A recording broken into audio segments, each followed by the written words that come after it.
सुप्रभात। हम लोग आज क्षितिज पुस्तक से पाठ 3 देव के कवित्त और सवैये की व्याख्या पढ़ेंगे। तो आए देखें, पहले वाले सवैये की व्याख्या हमने पढ़ ली है, दूसरे वाले सवैये की व्याख्या पढ़ते हैं कि डारे द्रुम पलना बिछौना नव पल्लव के, सुमन झिंगोला सोहे तन छवि भारी रे, पवन झूलावे के कीर्वत रामे देव, कोकिल हलावे हुलसावे कर तारी रे, पूरित पराग सो उतारो करे राइनोन, कंज कली नाई कालतान सिर सारी रे, मदन महीप जुको बालक बसंत ताही, प्रातः ही जगावत गुलाब चटकारी दे, मदन महीप जुको बालक बसंत ताही, प्रातः ही जगावत गुलाब चटकारी दे। प्रस्तुत सवैये में देव जी ने वसंत के आगमन का वर्णन किया है कि वसंत ऋतु का आगमन हो गया है और उसके आगमन के पश्चात किस तरीके से प्रकृति उसका स्वागत कर रही है, इसके बारे में बताया गया है। और यहाँ पर बसंत को कामदेव के पुत्र के रूप में बताया गया है। तो आए देखते हैं पंक्तियों के अर्थ को कि डाल द्रुम पालना बिछौना नौ पल्लव के। बसंत ऋतु के आगमन से जो परिवर्तन हो रहे हैं कि जो डाल है वो द्रुम पालना कह सकते कि पालने का स्वरूप धारण कर लिया है।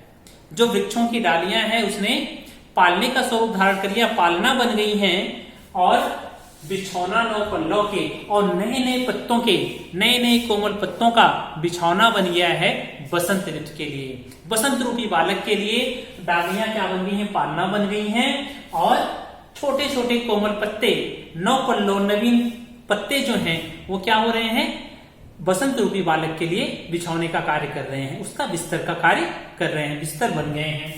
सुमन झिंगोला सो है तन छवि भारी दे, और सुमन फूलों रूपी झिंगोला, झिंगोला का अर्थ है ऐसे मुलायम वस्त्र जो बच्चों को बचपन में पहनाए जाते हैं, बिल्कुल मुलायम वस्त्र होते हैं, थोड़ा सा भी चुभते नहीं हैं, उसी को यहाँ पर उन्होंने कहा है कि सुमन झिंगोला, सुमन रूपी झिंगोला अर्थात फूल रूपी वस्त्र सोहे तन छवि भारी दे, उस बसंत के शरीर पर फूल रूपी वस्त्र अत्यधिक सुशोभित होते हैं।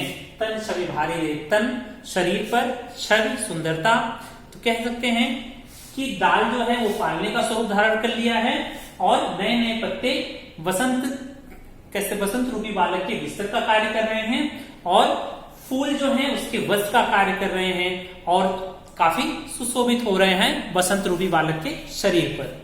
फूलों के वस्त्र बसंत रूपी बालक के शरीर पर काफी सुशोभित हो रहे हैं। पवन झुलावे के की कीर बतरावे दे, देव आगे कह रहे हैं, तभी देव कह रहे हैं कि पवन क्या कर रही है, उस बसंत रूपी बालक को झुलाने को, उस पालने को झुलाने का प्रयास कर रही है, झुला रही है।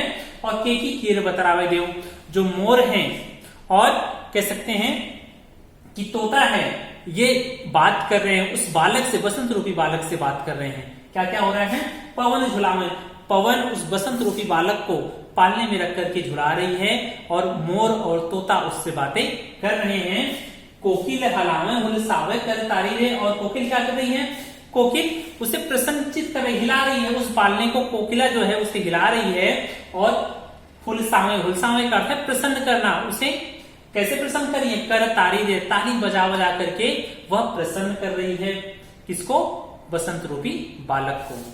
तो कोकिल हलावे हुलसावे कर तारी दे, कोकिल क्या कर रही है कि उस पालने को हिला रही है और हुलसावे उसे आनंदित कर रही है और ताली बजा बजा करके बसंत रूपी बालक का उत्साहवर्धन कर रही है, कह सकते हैं उसे खिलाने का प्रयास करी। जिस तरीके से छोटे बच्चों को हम ताली बजा करके खिलाते हैं, उसी प्रकार से यहाँ पर कोकिला क्या कर रही है, ताली बजा करके उस बालक को खिलाने का प्रयास कर रही है। पूरित पराग सो उतारो करे राइनोन, कंज कली नायिका लतान सिर सारी दे। देखिए इसका अर्थ यहाँ पर कंज रूपी जो कली है, वह जो लता है क्या कर रही है, लता रूपी नायिका अपने सर पर साड़ी, जिस तरीके से हम देखते हैं कि पूरित पराग सो उतारे करे राइनोन, राइनोन करना अर्थात कह सकते हैं कि नजर उतारना, ठीक है। अभी भी ग्रामीण अंचल में देखा जाता है कि जब बच्चे को नजर लग जाती है तो व्यक्ति के पास कुछ नहीं होता तो नून लेता है, राई करते हैं, यहाँ पर सरसों से है, राई और नून लिया, बालक का नजर उतार करके उसे फेंक दिया जाता है या जला दिया जाता है। इस तरीके से मानते हैं कि यह नजर उतर गई। ठीक उसी प्रकार से यहाँ पर पूरित पराग सो, पूरित पराग की जो कण है उनके माध्यम से लता रूपी नायिका अपने सिर पर साड़ी रख करके नजर को उतारने का प्रयास कर रही है। राई और नून के माध्यम से यहाँ पर कह सकते हैं कि पूरित पराग के जो कण होते हैं, पराग के जो छोटे छोटे कण होते हैं, उनको सरसों के दाने मान लिया गया है कि उसके अनुसार से, उसके हिसाब से क्या कर रही है वो, कि उस बालक के नजर को उतारने का प्रयास कर रही है। फिर से देखें, पूरित पराग से उतारे करे राई नून, जो पराग के कण है उससे उतारा किया जा रहा है, जो नजर लगी है उसको उतारने का कोशिश कर रही है। कौन? कंज कली नायिका लतान सिर सारे, कंज रूपी नायिका, कंज रूपी कली जो है, कली रूपी नायिका जो है लताओं को अपने सिर पर जिस तरीके से सर को ओढ़ करके कह सकते हैं वह नजर उतारने का प्रयास कर रही है बसंत रूपी बालक का। मदन महीप जो को बालक बसंत ताही प्रातः ही जगावत गुलाब चटकारे रे। और कौन है ये बालक? बसंत मदन महीप, जो मदन महीप कह सकते हैं कि कामदेव के पुत्र, उनका बालक है कौन? बसंत। ताही मतलब उसको, कामदेव के पुत्र बसंत को क्या कर रहे हैं? प्रातः ही जगावत गुलाब चटकारी रे, प्रातः काल में गुलाब चटकारी अर्थात चुटकी बजा करके उसको जगाने का प्रयास करा। जिस तरीके से हवा चलती है, हवा चलने के पश्चात गुलाब के फूल आपस में टकराते हैं तो उसमें जो ध्वनि उत्पन्न होती है उसको कवि ने यहाँ पर चुटकी चटकारी माना है। तो कह रहे हैं कि मदन महीप जो को बालक बसंत आई, मदन महीप अर्थात कामदेव के बालक बसंत को गुलाब जो है सुबह सुबह चुटकी बजा करके जगा रहा है।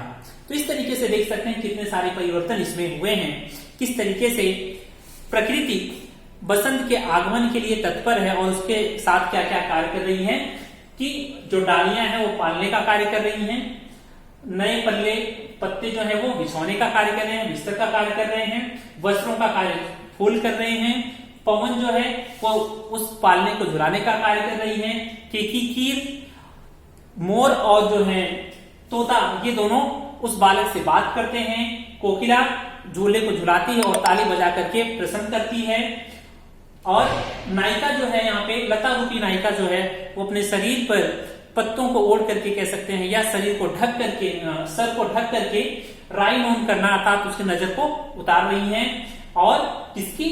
मदन महीप के बालक बसंत की, और नजर उतार रही हैं, और गुलाब क्या कर रहा है? सुबह सुबह उनको जगाने का प्रयास कर रहा है।